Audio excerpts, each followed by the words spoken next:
Yan guys, nandito na kami ngayon sa loob ng Timberland Heights. Yan, 2 minutes na lang nandun na kami sa drop-off point.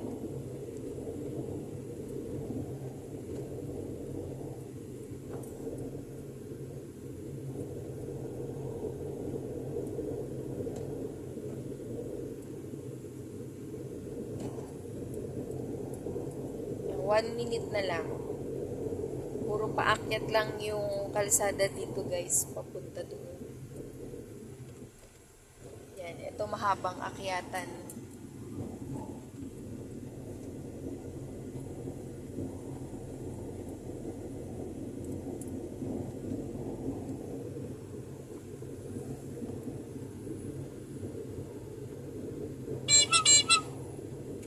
In 300 meters, turn left.